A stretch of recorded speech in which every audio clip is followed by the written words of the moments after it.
can be even lazier.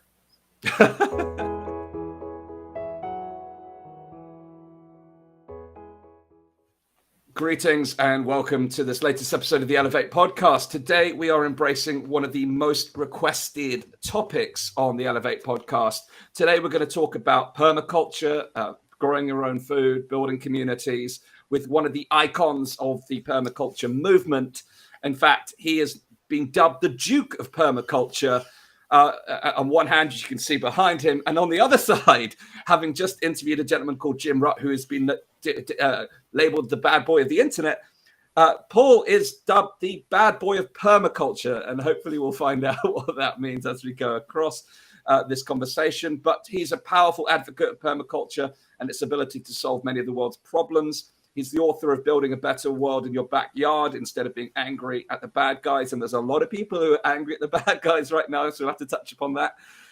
He offers many different pieces of content. He's got hours and hours of video footage, podcasts, courses. And he's been really trying to not only be a role model for change, but actually help countless others to embrace permaculture through his YouTube channel, his podcast presentations. He began his permaculture journey with innovation in an innovative approach in 1995, creating BananaCon, which is a program used to communicate between communities before the internet even existed. He's done an amazing amount of things in his career since embracing permaculture. So I'm absolutely delighted, Paul, to welcome you to the Elevate podcast.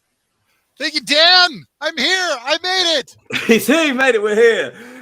Now, Paul, I don't know where to start. Whether we start with your journey into permaculture to introduce the concept of permaculture. Perhaps we start with how did you become known as the bad boy of permaculture, and then we can get into some of the serious stuff. I got interviewed for a newspaper. It had to be 10 or more years ago, and they used that as their byline, the bad boy of permaculture. And I thought, that's awesome. Now I have license to do so much more. And so, and then a week later, it got picked up by something called Occupy Monsanto. I never even knew Occupy Monsanto existed until I got back this meme with my happy smiling face and the bad boy of permaculture. And I'm like, this is even better. So as far as being the bad boy, I do think that one of the things I really push for in the world of permaculture is there are many schools of thought under the permaculture umbrella. And it's like, why isn't permaculture a household word? Why don't more people know about it? Why is it that it seems like such a niche thing? And I think that a lot of it is that it's due to people inside the permaculture community who have discovered permaculture and they love it. And then somebody else stands up to say, like, I'm doing this permaculture thing. So the person says, no, you're not. That's not permaculture because you're not doing it exactly the way I did it. And so we're kind of getting this weird internal strife in the world of permaculture. So what I've done is I've made a stand to say there are many schools of thought under the permaculture umbrella, and trying to shame other people into doing it just your way is not okay. So I've made a strong stand, and the people that were doing the shaming are pretty pissed off, and they're saying, "Who are you to get in my way?" And it's like, I guess the Duke, or yes. whatever, yes. Which is another one I picked up along the way, which I think is fun. This is actually an award given to me by Sepp Holzer, which maybe you probably have no idea who that is. But that's okay. I know who he is, and I love having received this award. Well, Paul, it's fascinating to hear this. It doesn't matter. Wherever we turn, there's politics about people arguing about the best way to do things, or there's always the "my way is the only way" piece, and I find that very destructive. We've dealt with that for the last couple of years with the work that we've been doing. It's very complicated. Surely people doing positive things in their own unique way is actually a healthy thing for personal agency and collective growth. But it seems some people don't tend to agree. Along those lines, now I'm sure you've seen this stuff that I have that I call it the Wheaton eco scale. And I say everybody should make their own scale. It's scobs of fun. but it's actually born from, there was a woman in Portland, Oregon, who had an article for the local newspaper. And once a week, she would talk about, I'm trying to go green. And after a year, she had to quit because she was getting death threats. What? Death threats from people who were saying she's not advocating the right flavor of green. Oh, gosh. And so she eventually became fearful for her safety and her family's safety. And so it's kind of like, all right. And so I suspect that you're getting some pushback. You're doing all this stuff and you're trying to move forward. You're trying to do good things. And there's people that are getting really angry at you. Hey, you gotta say my thing or I will fuck up your shit. And it's like, so you're kind of like, go do your own fucking show or something. And it's like, it's bizarre how these people come out of the woodwork and they're so hostile. Who are these people? So it's good that they're passionate about this path, but that's the wrong flavor of passion. Yes, I mean, it does show to me that no matter which direction we turn, what problem we face, it's the ultimately what we really need to solve is the human condition. It does the point where we can live respectfully and harmoniously amongst each other and do things differently and see the world differently and still get on without hating on each other. Imagine that, So that was the purpose of making the Wheaton Ecoscale, was to try to make something so that we can recognize little bits of that kind of negativity within ourselves. Let's not shame the people that are still trying to come up, which was happening a lot. And it's like, let's also tell them, instead of telling them, because I think wherever you are in the Wheaton Ecoscale, so part of it, there's two properties, is that one is that people that are a little ways ahead of you seem cool, but people that are a long ways ahead seem crazy. And then if we embrace that, and we embrace that it's human nature to kind of try to shame everybody behind us, you're screwing everything up, stop screwing everything up. That the thing to do is to tell people behind us about things that are just a little ways ahead, because if you tell them about things that are a long ways ahead, it sounds crazy. Now, I know before you started recording, you mentioned rocket mass heater. I'm so happy that you know these words, that you know this poetry. And at the same time, there's a lot of people that don't. And when you say rocket mass heater, it sounds crazy. And when you talk about what it is, it sounds crazy. So you tell them about things that are just a little bit ahead of them, and maybe save rocket mass heater for people that are ready to hear about it. Yes, I'm part of a working group, and we call it the Hotel of Knowledge. And the problem is, people go straight to the penthouse, screaming, "This is the ultimate knowledge and truth." Yet they haven't even walked in the lobby yet. We need to get them in. We need to create a welcoming enough environment that they choose to walk in the door to learn more about the subject, without scaring them by shouting from the top floor. It's actually building that bridge. But once someone's on the penthouse, you can talk about penthouse topics, but a lot of people who are just entering the door, which actually for this conversation, we got a combination of people who are outside the hotel looking in, thinking, what's this conversation all about? We've got people who are already in the permaculture space and they've made their way up the kind of journey on the scale. It's a different, using the hotel analogy is probably not necessarily appropriate for this conversation, but it's related to what you're saying, in the sense that there are different levels that we need to ascend to really understand things. But I want to circle right back to your original point, because in terms of this podcast interview, the two that preceded it, on Thursday last week, we had Jane Gunn talking about how we can communicate more empathetically towards each other. Very different character to you, Paul. And then the previous episode on the Monday was with Nick Hudson talking about how we can build more open and transparent organizations, how we can pursue open science. So this subject is going to be completely out of kilter. And some people think, what are we talking about today? Permaculture. What is permaculture? What? So you're right. I think even the word permaculture, people will be listening to this at 5-10 minutes in thinking, actually don't really know what permaculture is, Dan. What are you talking about? So Paul, can you give us your for those new to the concept, for those just entering into the hotel of knowledge when it comes to permaculture, how do you define permaculture, first and foremost? I would say it's a more symbiotic relationship with nature so that I can be even lazier.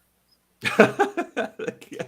Now, I think that every every permaculture enthusiast you talk to has a different answer, and most of those answers uh, fill a paragraph of sustainable, extended, a whole bunch of college words which I can't get my head wrapped around, or it could mean anything.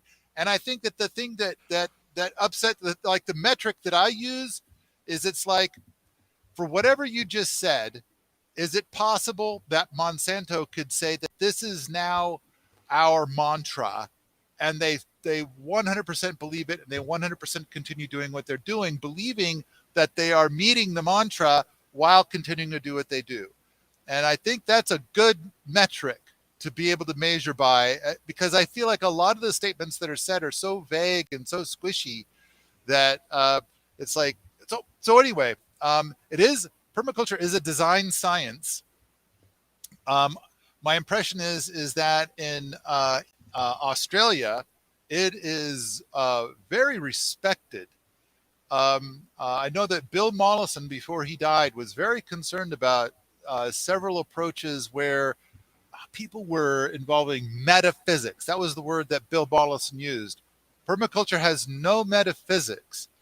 And I've seen a lot of it, and it's like, so basically people they kind of wrap in some paganism, like love of the earth, love of the sun, things like that. And I think that that's great. They should go ahead and enjoy it. The problem comes when they say that part is in permaculture, whereas it's kind of like, oh no, permaculture is the science part, and your paganism thing is an adjacent part that you love, and you're kind of merging the two together, and that's cool. But yeah, let's make sure that the science. In fact, in that article where they called me the bad boy of permaculture, they interviewed somebody else who was upset with me, and they said it's called permaculture, not permascience. And it's like, I think that's the very thing that Bill Mollison was concerned about. Right. Okay. Yeah. But isn't that shortened form just coming from the splicing of the words permanent and agriculture into one? Isn't that where the culture part comes from?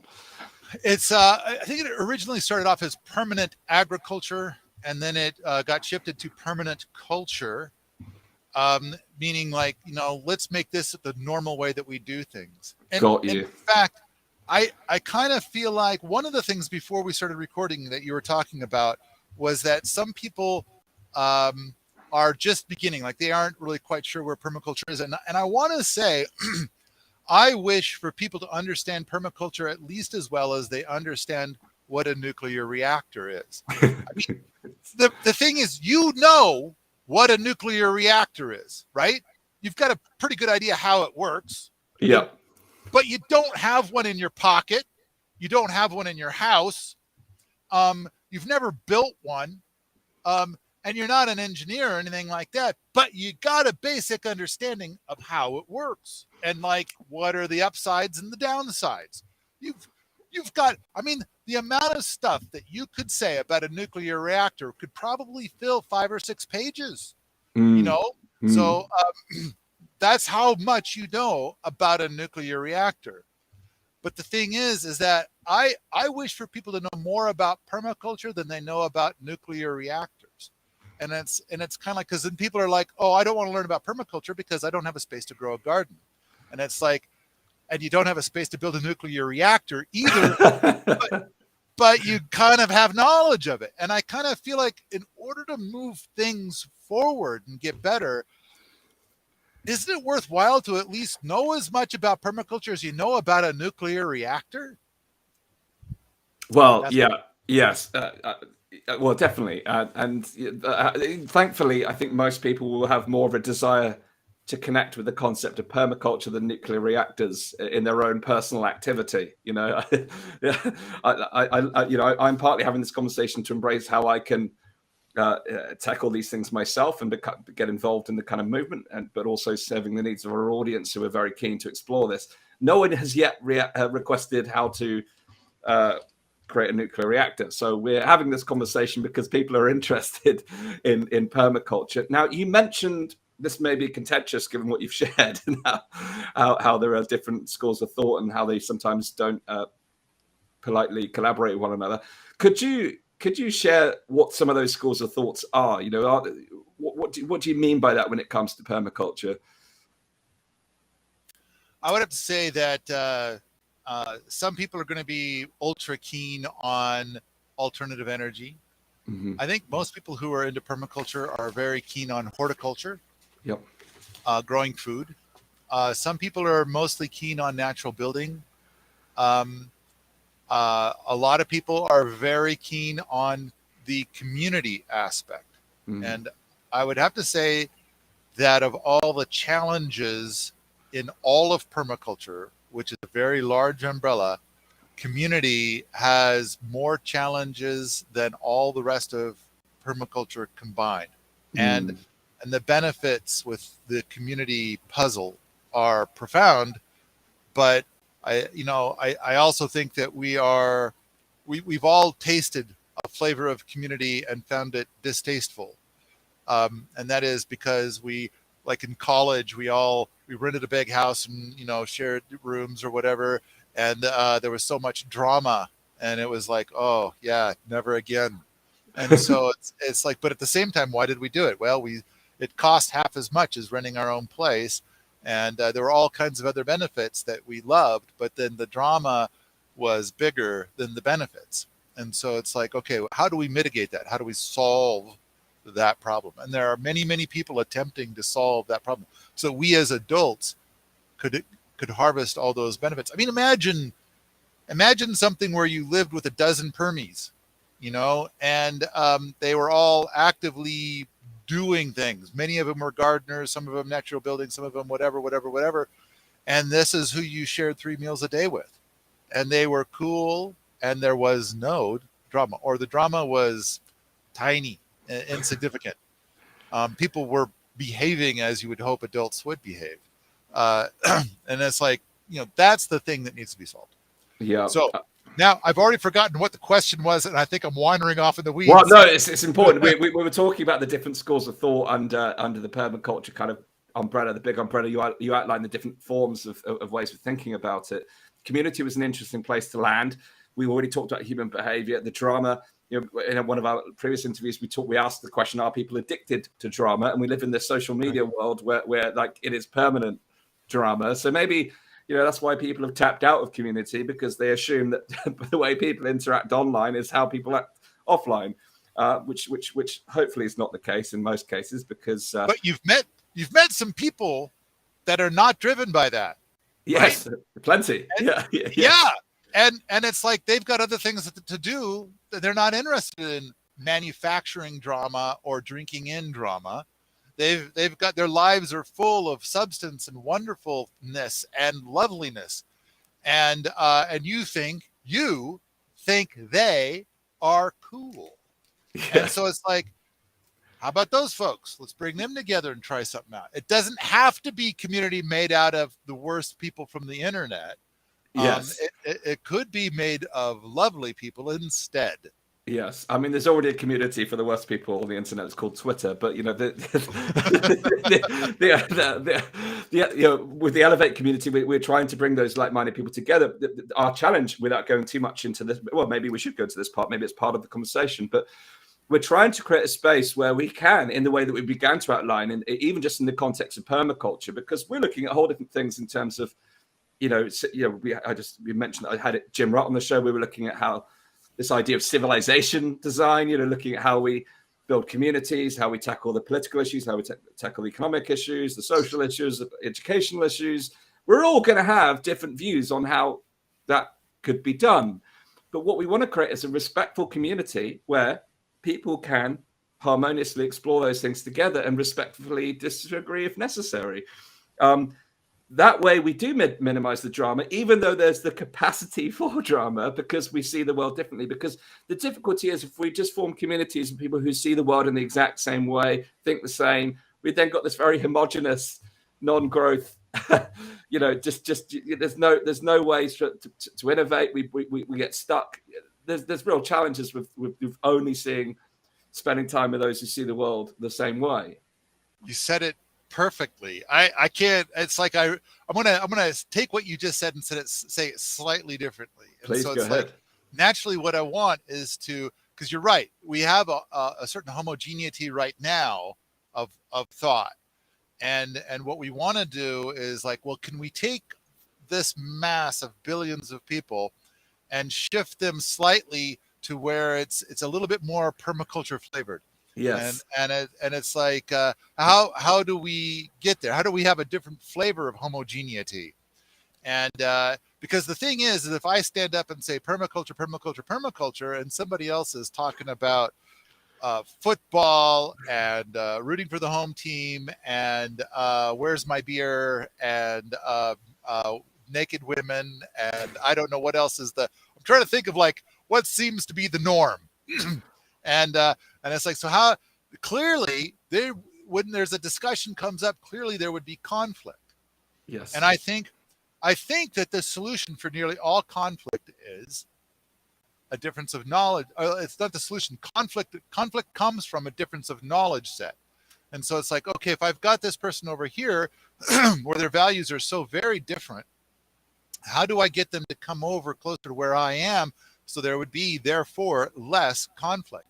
And I think that the thing to do is to produce, and this is where I got the bricks for building a better world, to produce a tidbit of information that's candy coated and delicious, and that says the word permaculture with it, and then put out a new bit of information every day. Congratulations, sir, on putting out this podcast.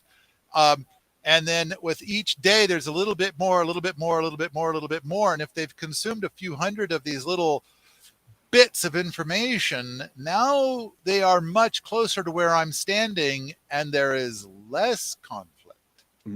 Yeah, it's like whether you've got a little spice that you put on your food that makes everything taste great. Eventually you want more and more of it. And it's just, do this, a little sprinkling of permaculture becomes a daily staple.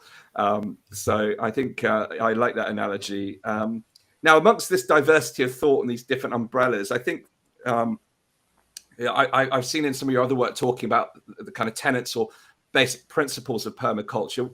Could you tell us a little bit about those, what you see to be the basic principles of permaculture? Not really.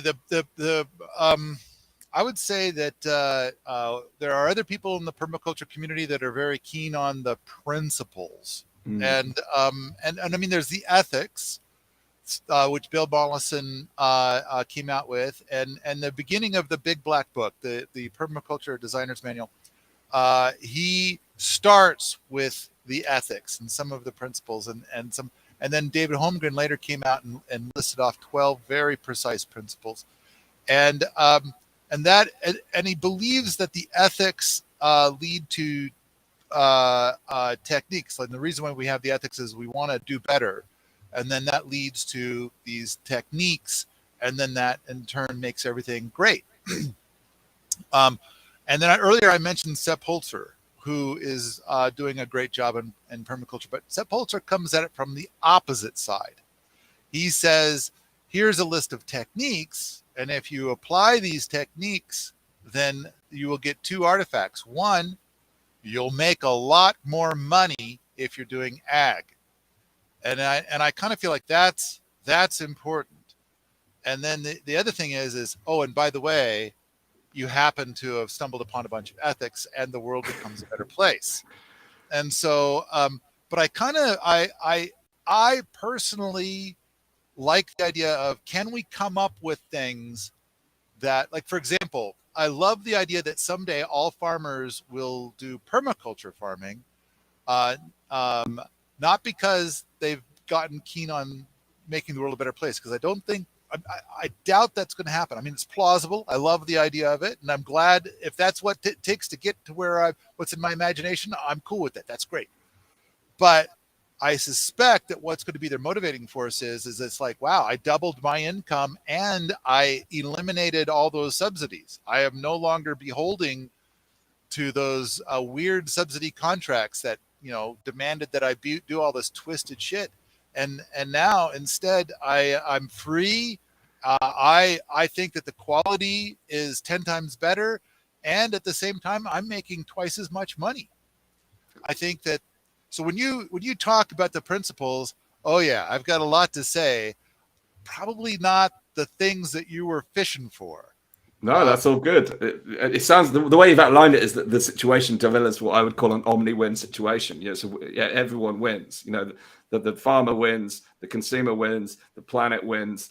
It's just it's a winning situation. But in the process of describing that, you hinted upon a vision that you have for this world of permaculture. Could you nice? Could you elaborate on what that vision is?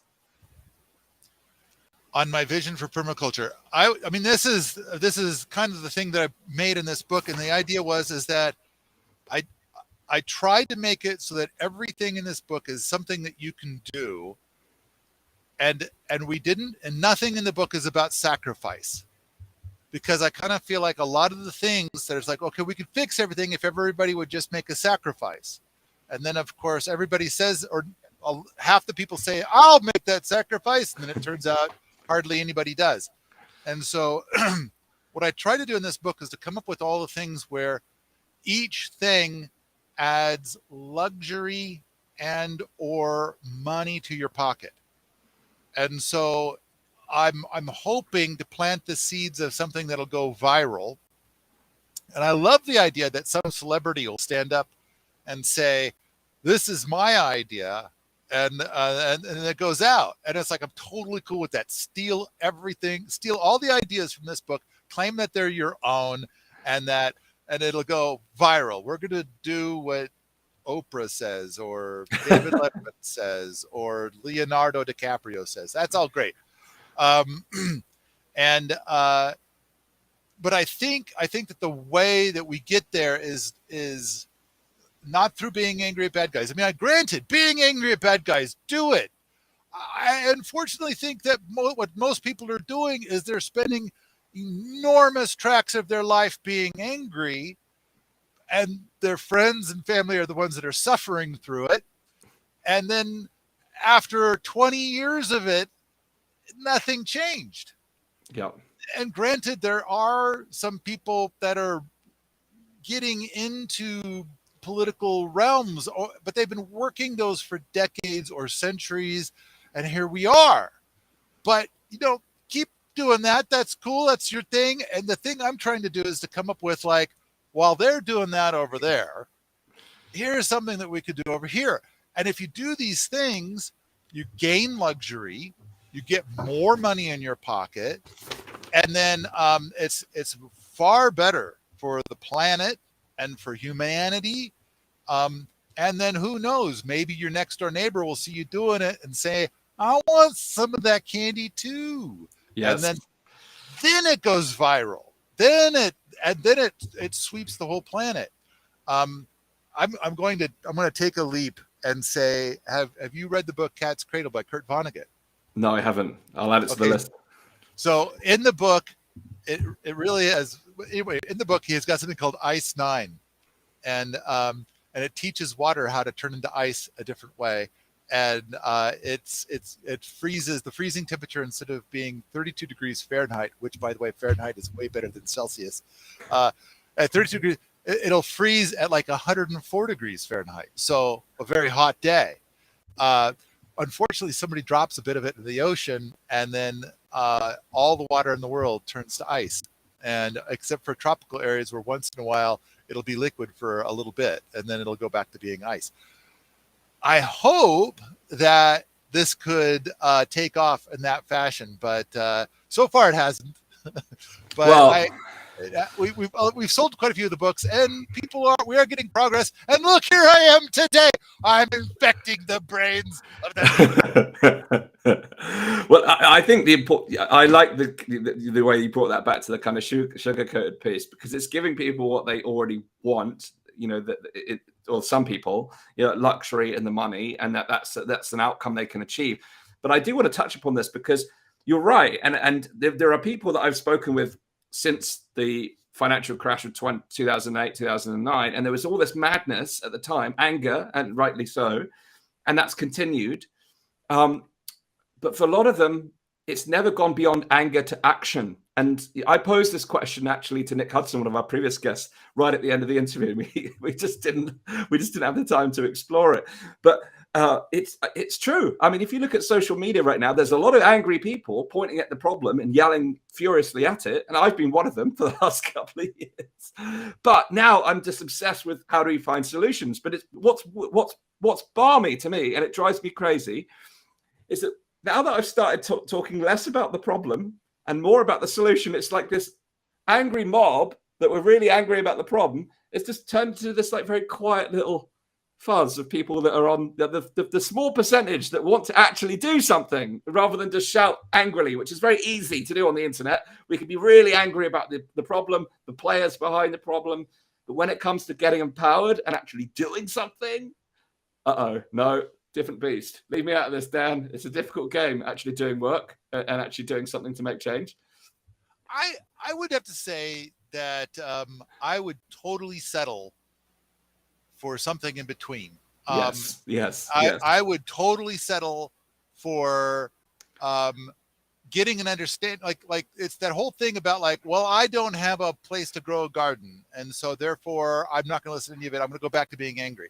I would rather have that person learn a little bit about like what would the gardening be like if I had a garden, or if I could go, instead of yelling at bad guys on a rigged playing field where they have a volume knob to turn you down to practically nothing, that you might be able to instead yell at people who have garden space, and you'll get a lot more traction, and they might actually start growing a garden.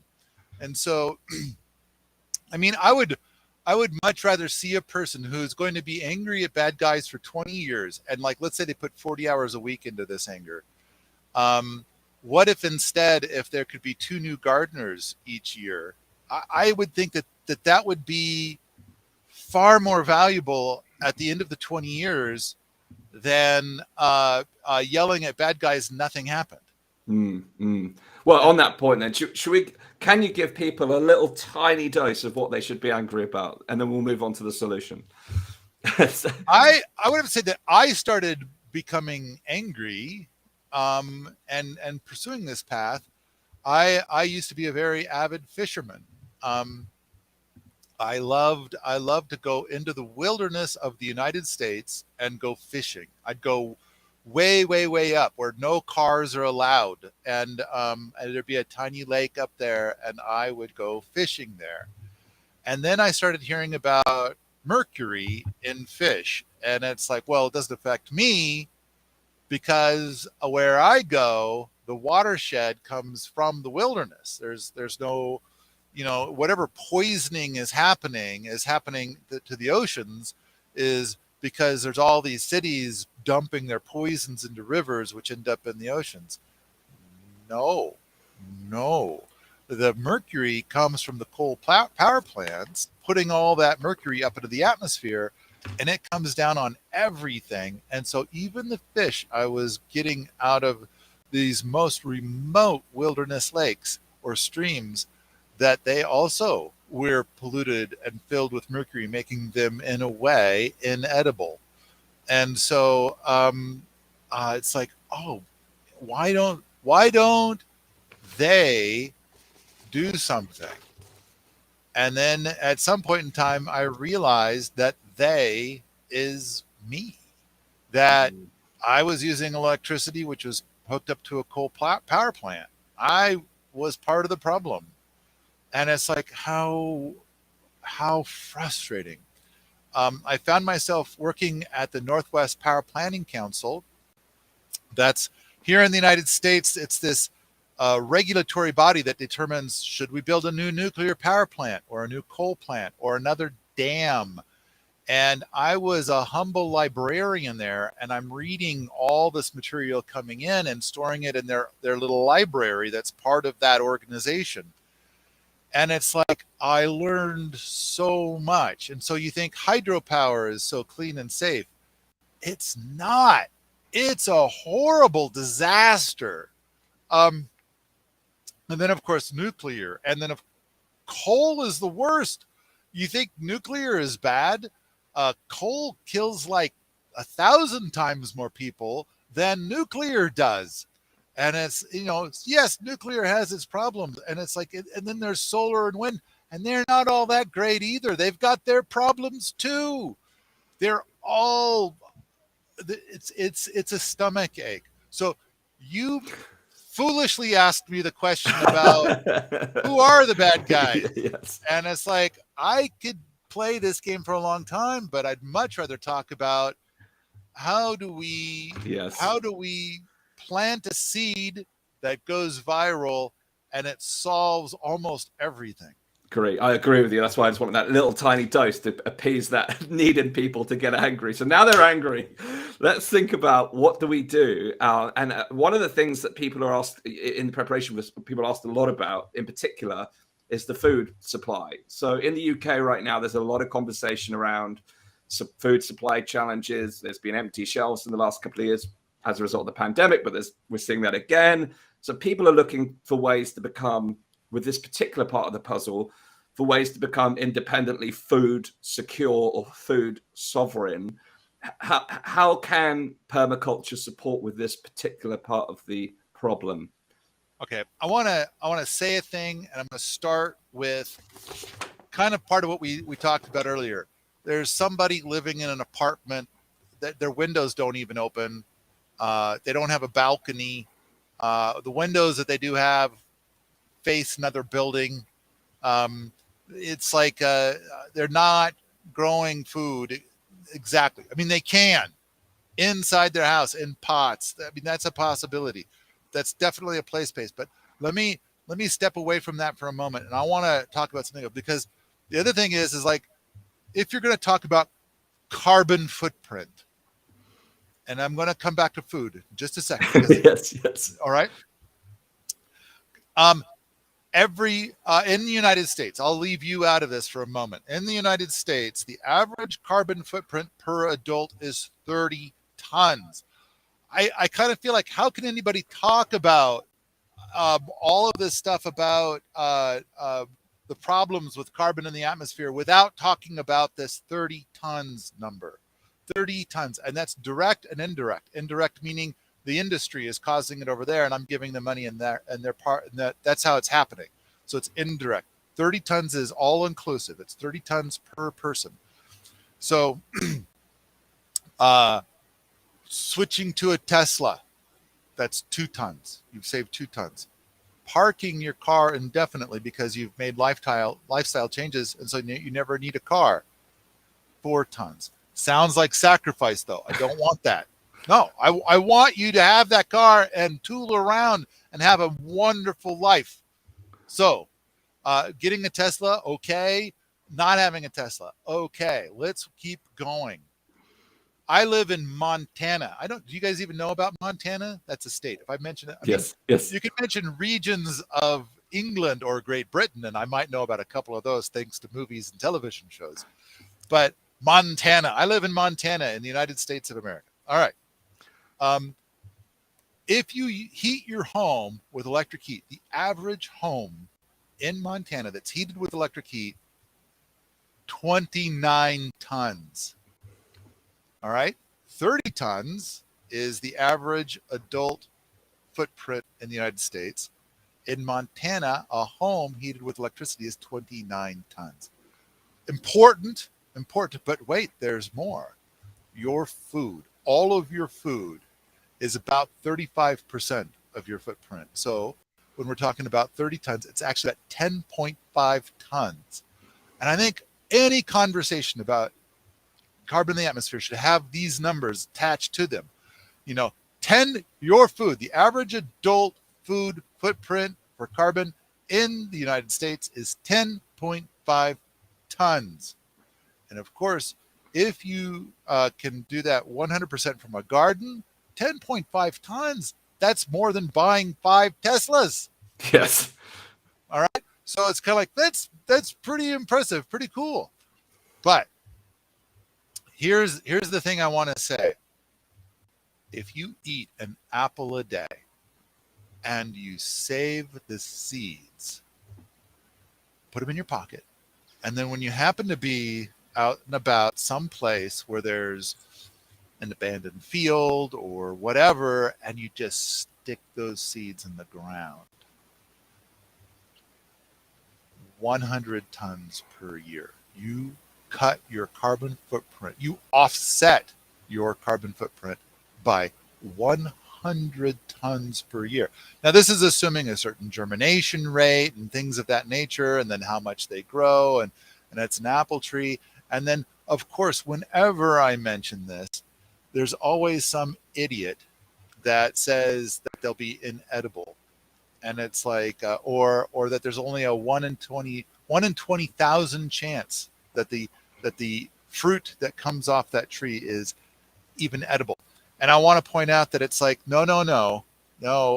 This is kind of like that telephone game where after 20 iterations, people say the wrong thing.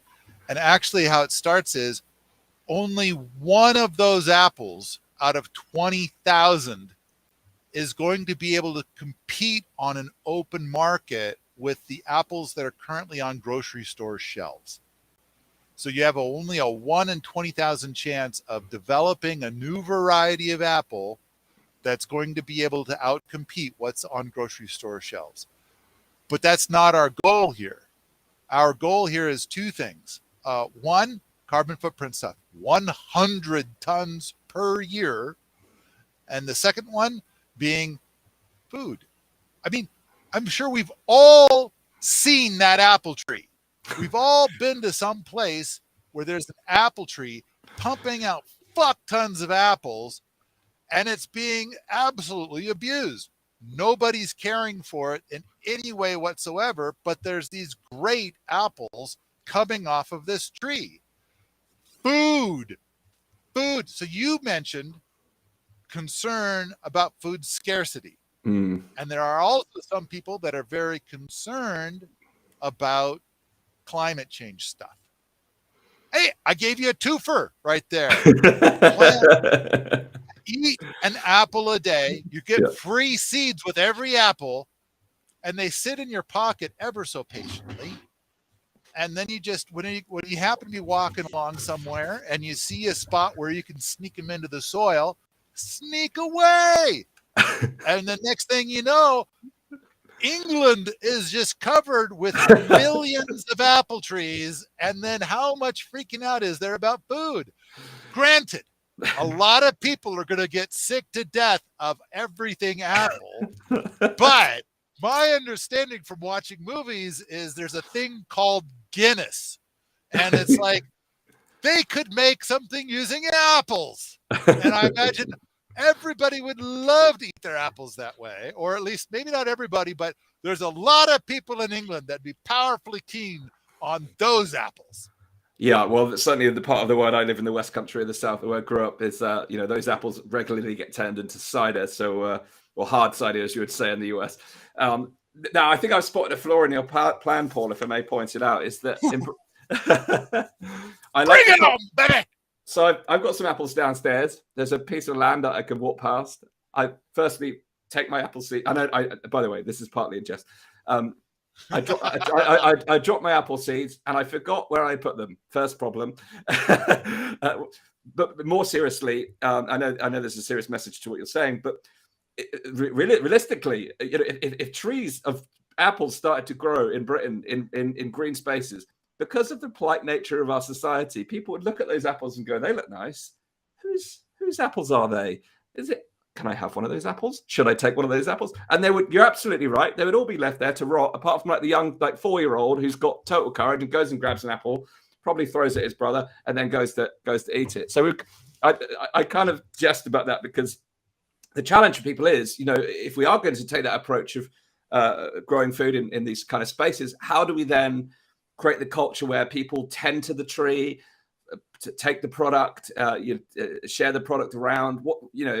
The concept, I think you've illustrated how easy it can be to actually plant something and make it grow. But what's the next step? How do a community organize around those ideas where, there is a piece of land, people can start growing things together, they can become self-sufficient for small communities or even larger communities if they can figure out a way to expand it. How do we go beyond that idea? And I love the simplicity of that, but how do we how do we actually then expand it into something that can actually produce food for individuals, for families, for communities, in a way that doesn't end up in the same problem we began talking about, people fighting about how it works, who owns what, who did what, all of that Well, stuff.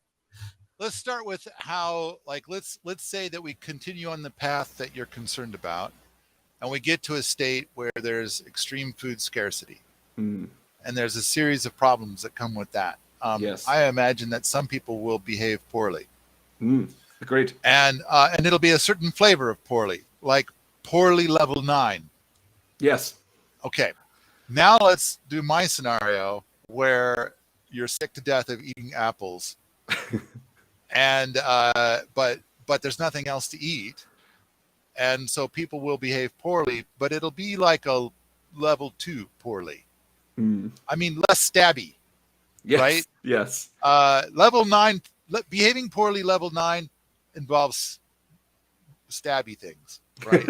and level 2 is rude words are exchanged like that. So, and then it's kind of like you could develop something where it's like there's a vacant lot, or there's a public park that has 1,500 apple trees growing, and the apples are, whatever, and they're spoiling and stuff. And so some people come in and just grab them thinking this is a public park, and they take them home and make applesauce, while meantime other people are kind of wagging their finger at them saying, like, that's a public park. It's not for you. That's not your apple. That's a public apple. It needs to fall on the ground and rot. So something like that. Sure. But I kind of feel like it's a shift of problems. I mean, 1,000 years ago, how wars happened and stuff had dominantly to do with food and hunger and starvation. And so there was a lot of stuff about grain because of the incredible shelf life of grain. The more grain you had stored safely, the more powerful you were. The more you could feed your masses, and then you wanted to keep other people from eating your grain. But now I'm suggesting an alternative. I mean, now we have canning, and we have food dehydration and things like that. And granted, our dried apples and our dried apples won't last as long as grain that's been stored well, but it will do pretty damn good. And there are some fresh apples that'll keep for like 3 to 6 months. But canned apples will keep several years, not as long as your preserved grain, but still quite long. So it's not as great. Now, the next thing is like permaculture is about diversity. And so, yeah, let's grow a little bit more diversity. But I want to start with the apple, especially since we're both in a cold climate. And yes, the glorious thing about the apple is we have all seen many apple trees that were utterly uncared for, and yet they still produced a mountain of food, which was where the question started. Plus, they sequestered an immense amount of carbon, which is kind of part of what we're trying to get done here. So we can start there, and then we can expand beyond it. I mean, I think just the start, just the beginning, is an enormous leap forward on both fronts of both global problems.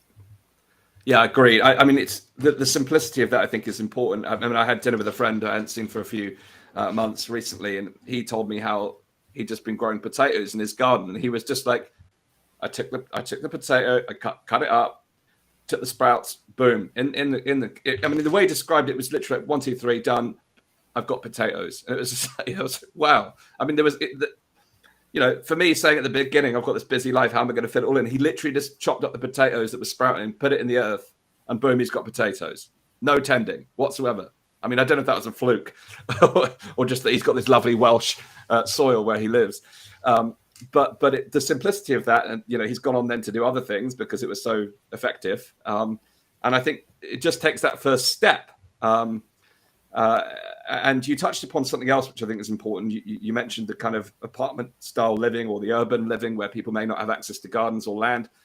I think that's always a barrier for people. It's like, when I started the podcast, I was thinking, how do I start a podcast? And you go into, okay, what equipment do I need?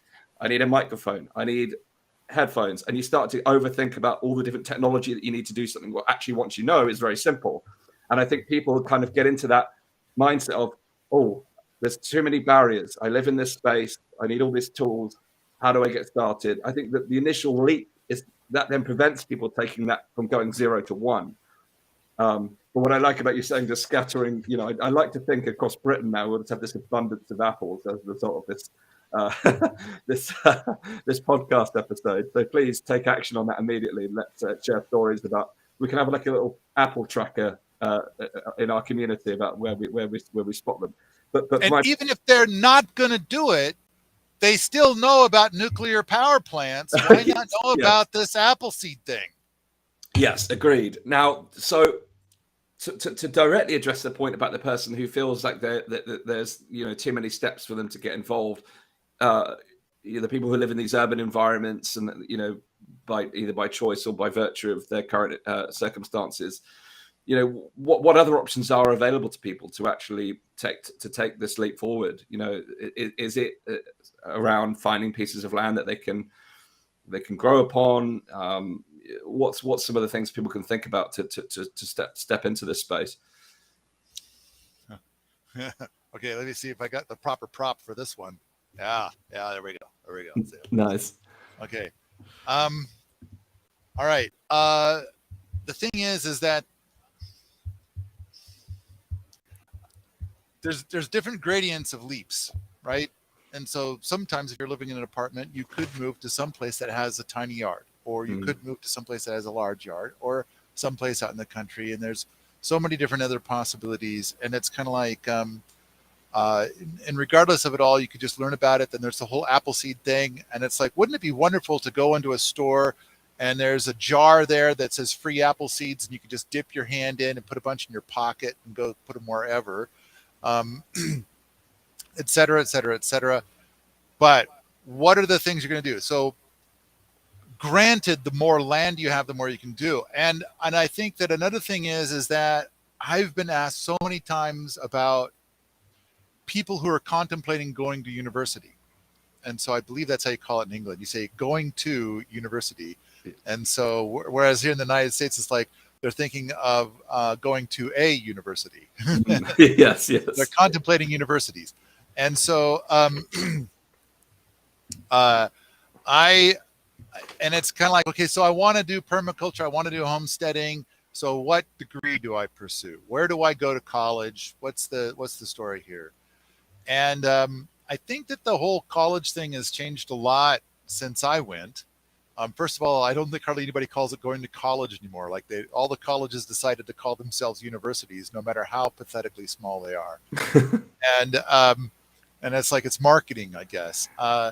Anyway, the thing is the ag schools in most universities are controlled by, because they get grant money from, and those grants have strings attached, chem ag organizations, which is going to be, like the Monsantos. Yep. And so,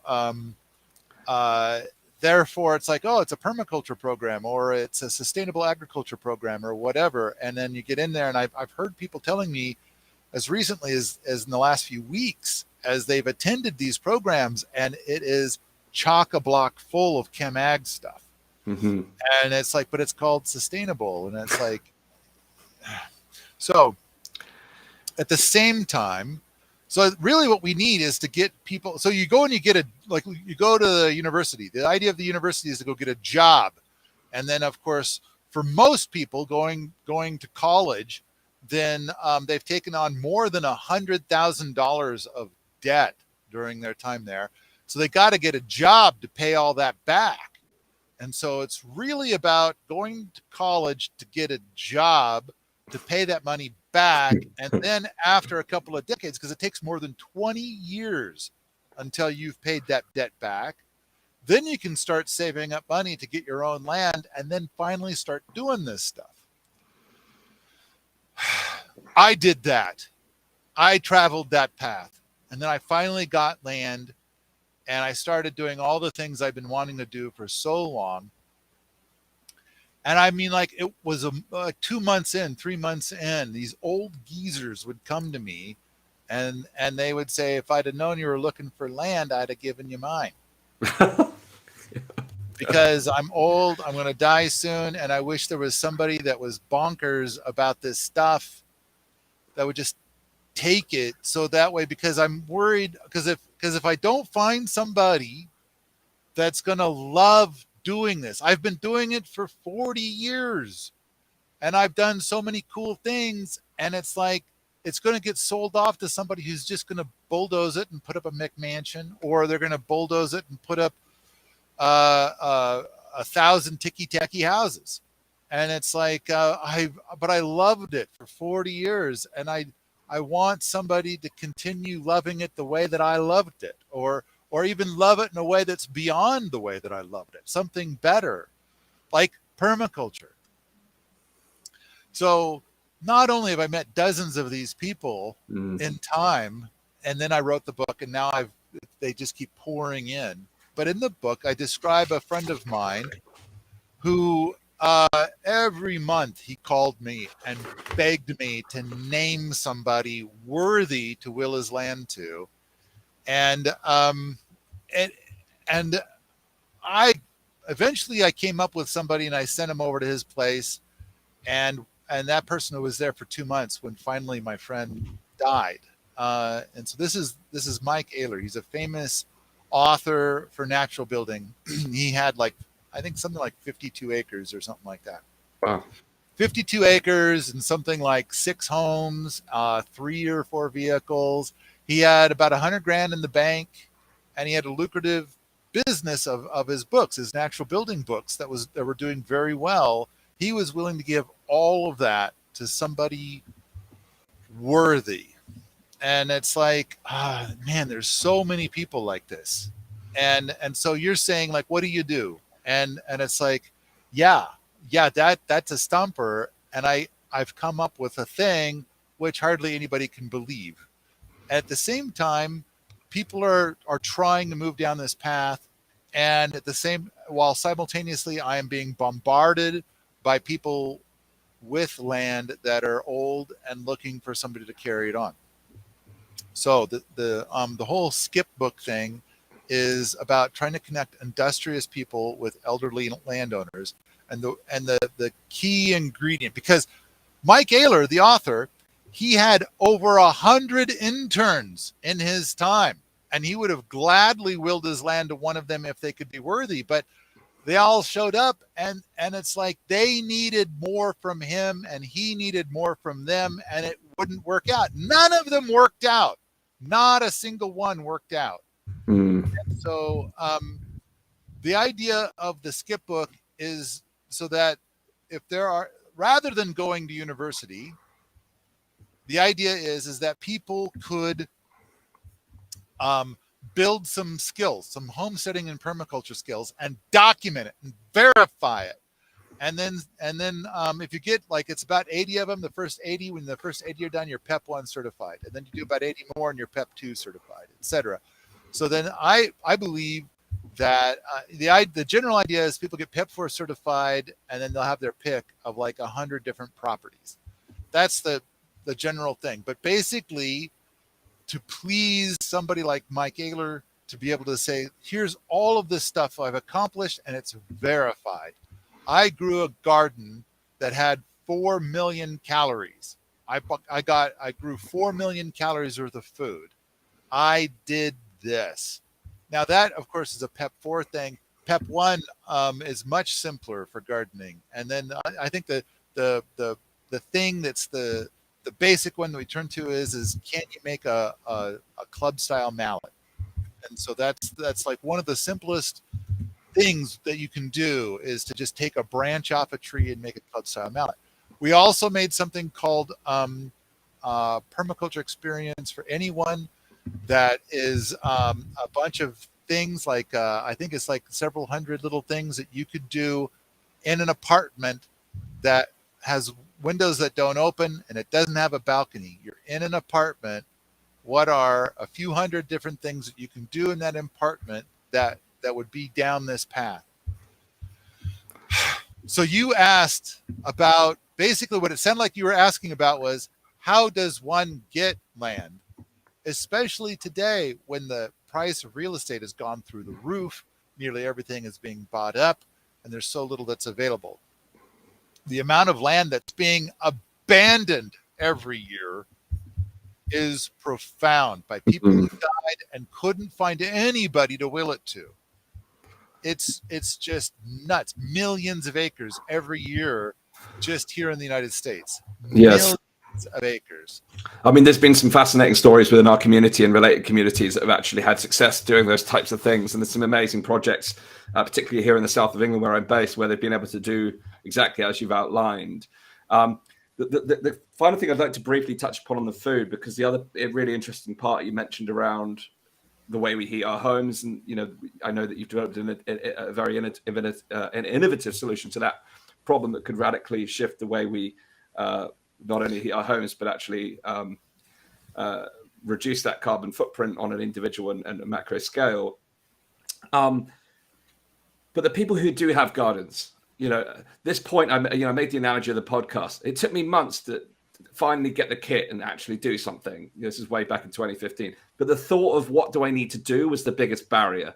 For those people who have got space and, they want to take their first step into simply growing a type of food produce in their home or outside their home with minimal effort, what would be the simplest thing that someone could do to start growing, without having to think about complex tools and water mechanisms and all these different things to scale an operation? What's like first thing, if you want to take the first leap of faith into some level of self-sufficiency rather, what would be like the product, and what would you say, in this cold environment, particularly we're talking to a lot of people in Britain right now, what's the easiest step someone can take? Well, you talked about the potato. Yes. And it's like, there's one, and we've already talked about apple seeds, and there's another one. Yes. I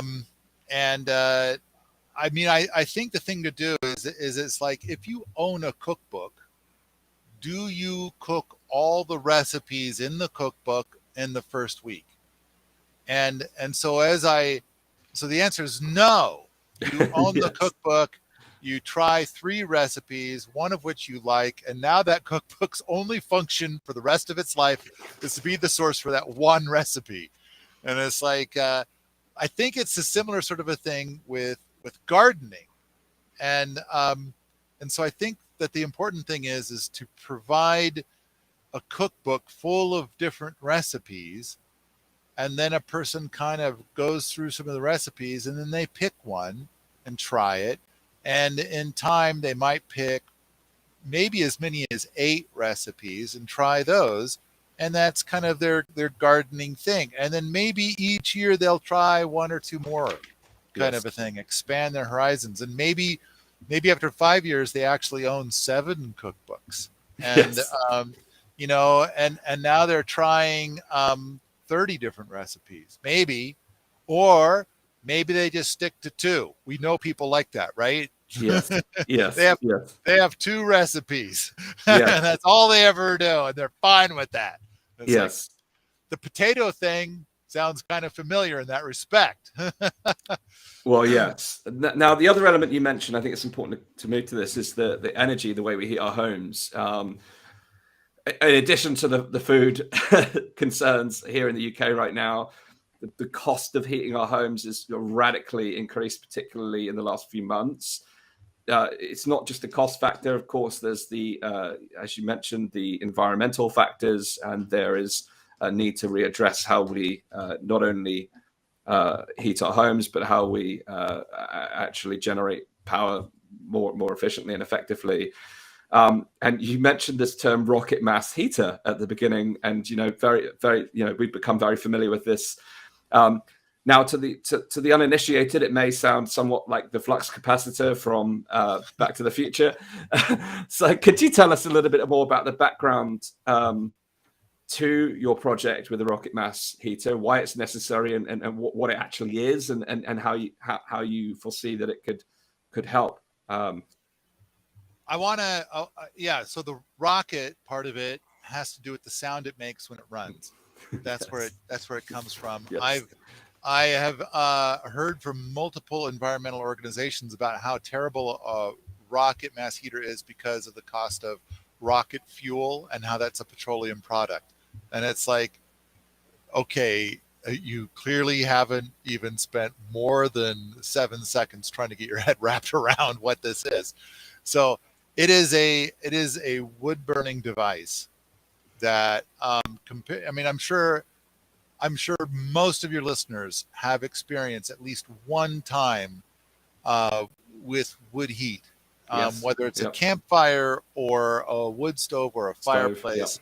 Yep. And so um, a fireplace is far more efficient than a campfire. And a wood stove is far more, like 10 times more efficient than a fireplace, which a fireplace isn't designed to heat your home, it's designed to cook in. Um, it so, but anyway, let's if we, the rocket mass heater will heat your home with 1/10 the wood compared to a conventional wood stove. It'll also produce about 1/100th of the smoke, maybe even 1/1000th of the smoke. Now, the amount of wood that you use is so tiny that it could be nothing more than the branches and twigs that naturally fall off your trees in your yard throughout the year. And so you just have a lovely box in your home somewhere. Like here in the United States, like almost everybody has a garage. If they have a yard, they have a garage. It's kind of like that's the standard house. But if you have a box that's, I want to say 4 feet by 4 feet by 4 feet, but that's a little bit bigger than a meter by meter by meter, and you just throw the twigs and branches in there, that will be plenty to fuel an average home for an entire year, which is about 1/10 of what a conventional stove would use, which would be generally something on the order of 6 cords of wood. And I'm not even sure if you have cords of wood in England, but you probably go by cubic meters or something. Yes. Yeah. So, but anyway, uh, the other thing is that a rocket mass heater, it's got a mass, so you heat the mass, and then that mass gives off heat for the next several days, and so it's so you basically you just run it during the middle of the day, and you wake up in the morning, and the house is still quite warm, as opposed to more conventional wood stoves where you heat your house during the day, and then you go to sleep and you wake up and it's like, oh no, did the pipes freeze last night?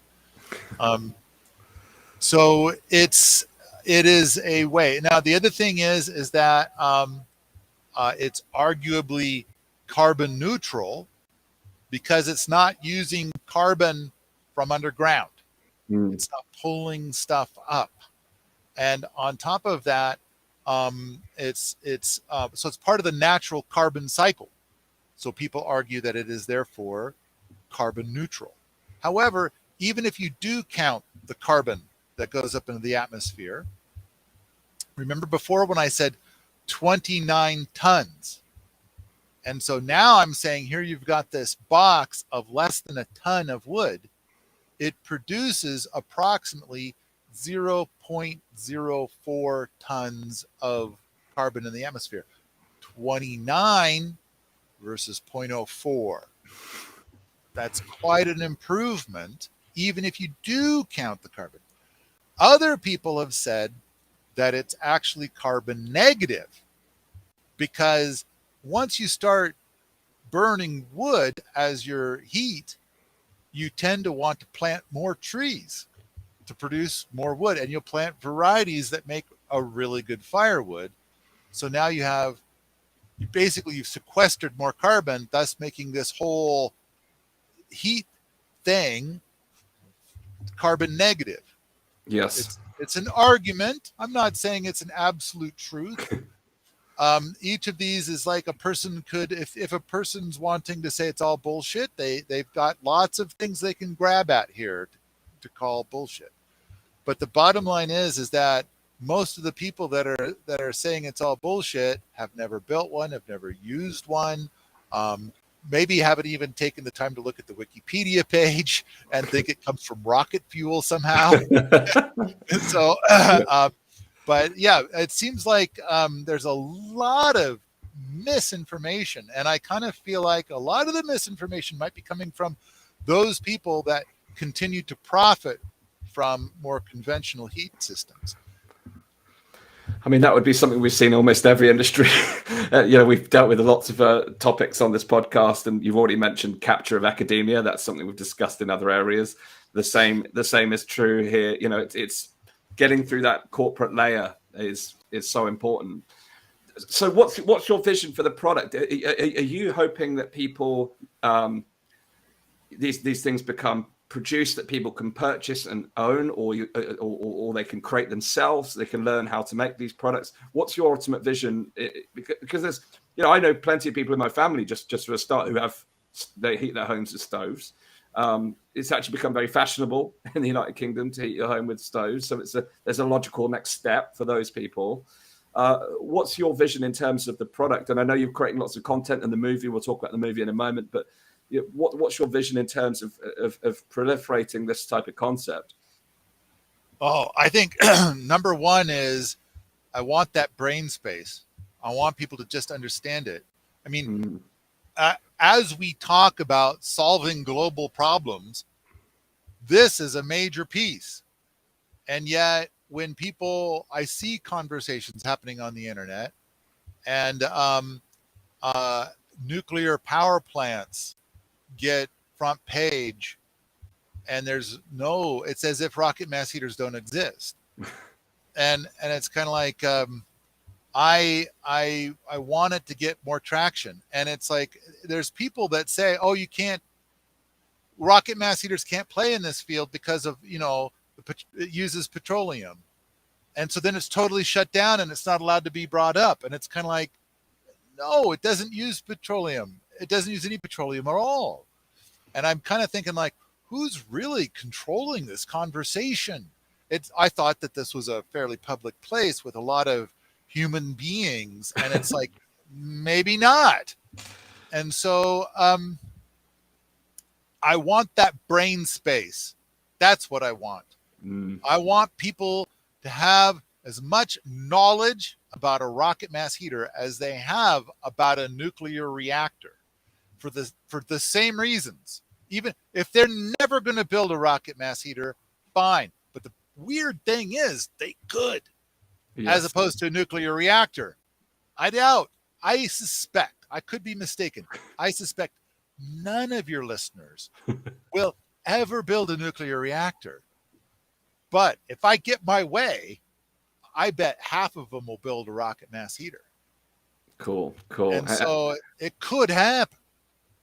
Well, I think there's a couple of things here, Paul, that really stand out. I think, we've done a lot of conversations within the Pandemic podcast on the healthcare industry in particular, and the capture of institutions I've referenced, but also the kind of the way that the media is controlled around subjects because of their corporate funding and sponsors, and who pays the bills for those who own the public sphere. But the public sphere is not owned by the corporates, at least it shouldn't be. And at the very least, we need to create a space where we can have these important conversations, where there's innovations and approaches that can actually change the current reality we're facing. And that's part of our focus, not only Elevate as a podcast, but actually with our network and the work that we're doing to actually open up these types of conversations about the different ways that we can create change in different sectors and different areas of our lives. And I know that you're creating a lot of content around this, and your crowdfunding at the moment. Could you tell us a little bit about your campaign that you're currently working on to get the message out there about this? I know that my assistant tried to find a way that we could have this conversation during the campaign, and but in the end, I said so we ended up not doing it. So actually, the campaign is ended. Has it? So okay. We got funded, and so Excellent. we're making a movie about rocket mass heaters, and I'm hoping it'll be out in like 3 months or so. I mean, we basically already took all the footage. It was about like, okay, can we get support to pay for the editing? And we did, in spades. I think we got more than quadruple funded. And so we're in Wow. good shape. Wow. Yeah. Well, that's fantastic. That's a cause of celebration and a really a bold step forward. So then, I suppose the next question becomes: then, what's the next step? And you're getting that movie out. What's the timescales where people can actually start? Or in the first step, how do people stay tuned in? How can people plug into the journey that's now on? Now that you succeeded in that campaign. Well, we have some Rocket Mass Heater movies that are out now, and that we made several years ago. And so this new movie was about like what's new and improved, what's the latest and greatest. And so the existing movies, for example, there's one called Fire Science that kind of it teaches you some things about fire that you probably didn't know before. And so it helps to build a foundation for um, how to make these things, how to build these things, why do they work, how, because it is a very different kind of thing. The way that it operates is very different. For example, when you have a conventional wood stove, basically you have this metal box and you have a fire in the metal box, and then there's a tube that goes out through the roof. And so all air is pulled into the front of the metal box, and then smoke goes up the tube and out. And you just try to get as much heat as you can out of it while all that's happening. That's a conventional wood stove. With a rocket mass heater, pretty much all it does is it's going to have the fire in an insulated box, in an insulated space. And that makes it so that the fire actually burns much hotter. And then after the fire is burned incredibly hot, then we direct it to another box where we get all the heat out and everything else is kind of the same. Although we do add a mass, which helps it so that you can, have much smoother heat rather than spikes of heat throughout the day, like with a conventional wood stove. So, all right, that's a quick idea of how the thing works, and it's so very different. So we have a movie about fire science. We've got a movie about heating hot water. We've got a movie about a couple of different techniques, whether you use cob or pea gravel. Cob being a mixture of clay, sand, and sometimes straw. So in fact, I'm not sure where cob started, but I want to say it started in England. I think that the word cob actually originated with English meaning loaf. Yes. And yeah. And so it's so we've got and then in fact the guy that invented the rocket mass heater, Ianto Evans, he's Welsh from Wales. Good old Wales. So, yeah. And so this is actually your party, not mine. I'm an American. So but yeah, we've got some movies that exist already. I believe if you go out to permies.com, there'll be all kinds of indicators for how to go get those and stuff like that. You can get it now. I mean, in case you have any Americans listening to your show, we want things now. I just heard about this. I want it now. So it's available now. And so, but we're going to hopefully get this new movie done in a few months and get it out to people with the latest and greatest of an event we hosted last fall. Yes. Which brings me to the next point, which is that we have people who live here and are doing this stuff all the time. And so we have a bit of, we're attempting to build community here in a different way. And we have people who pay to rent one of our structures for like a week and come and try it out. And then we have events. So we have our summer events coming up, the Permaculture Design Course, the Permaculture Technology Jamboree, and the SKIP event. So where people can document experiences, as part of the SKIP program. Awesome. And I've seen the details of those events on your website, permies.com. I've also seen them on your paulwheaton.com website as well. So I encourage our listeners to check those out. I want to ask one final question in closing, Paul, which is really how do people embrace permaculture as part of their lifestyle, what kind of mindset shift is required in order to achieve that? I would have to say, I've got a multifaceted answer, but the start is like, what cooks your chicken? What do you think is fun and interesting? I mean, there's so many different branches of permaculture, so many different bits and bobs, and so you start down whichever path. I mean, Permies.com, we have a massive forum. We have 1.8 million people coming each month for 25 million page views. And I think we have 170,000 threads of conversation right now. And I've heard that a lot of people come and they kind of start chasing rabbit holes, and then they're hooked for years. And it's just this constant, like, it's coming in faster than they can read it. So we have that. But everybody's got their own angle of what interests them. What's the thing that gets them started, and how do they begin? And I got to say, we've got this thing that we call the click. And what happens is, for a lot of people, is that they're drinking in this fountain of little bits and bobs. And then usually like a couple years into it, then they experience, like, in a moment, like in a second, there's what we call it the click. And it's like, because suddenly you face the opposite way and you say, I've been walking backwards all of my life, and as of this second, I now choose to only walk forwards, because all these pieces of permaculture clicked together suddenly and make a cohesive plan for how you. So then people, like, quit their job and move out of the city and join a community. And I know this is going to sound horrible, and it's like, maybe I shouldn't even say this, but it is a powerful cause of divorce, as two people are both pursuing this, and one gets the click and the other one doesn't. And it's like, now my life, I'm going to go live my life in this whole other way. And then earlier we were talking about the many schools of thought under the permaculture umbrella. And the thing I advocate for is documented in Building a Better World. I don't know if you've read that one, the one about the story of Gert. I don't recall the specific story.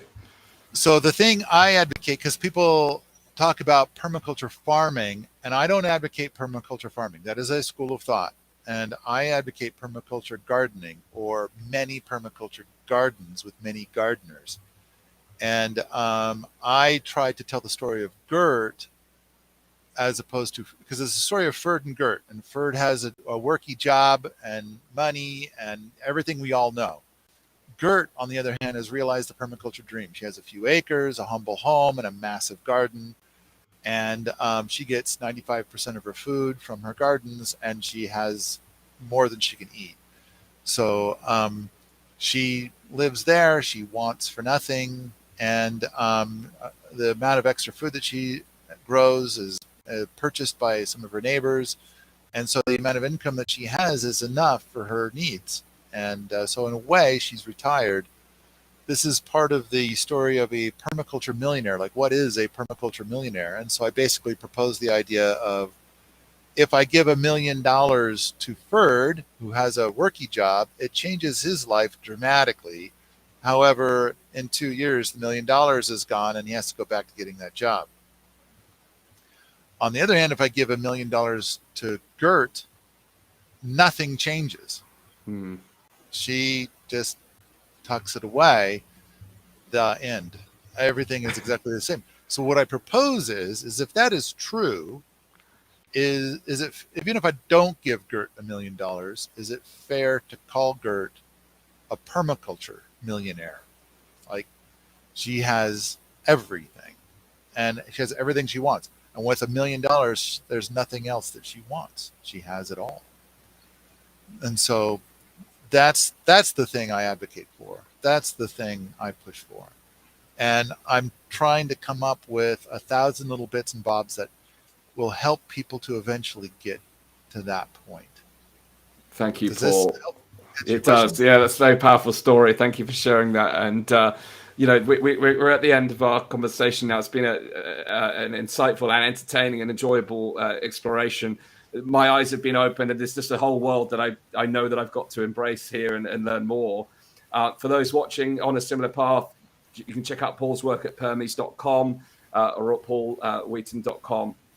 And for those, if you're watching the live episode with us, it's probably Monday, I'd have to get my diary, Monday the 6th of June. The good news is Paul is joining us for a private Q&A within our Elevate community on Wednesday.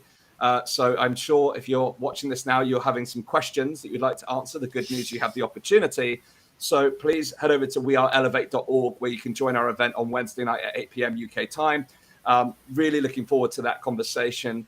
If you're listening in the replay, the recording, if you're listening in time for the 8th of June, then good news, come and join us.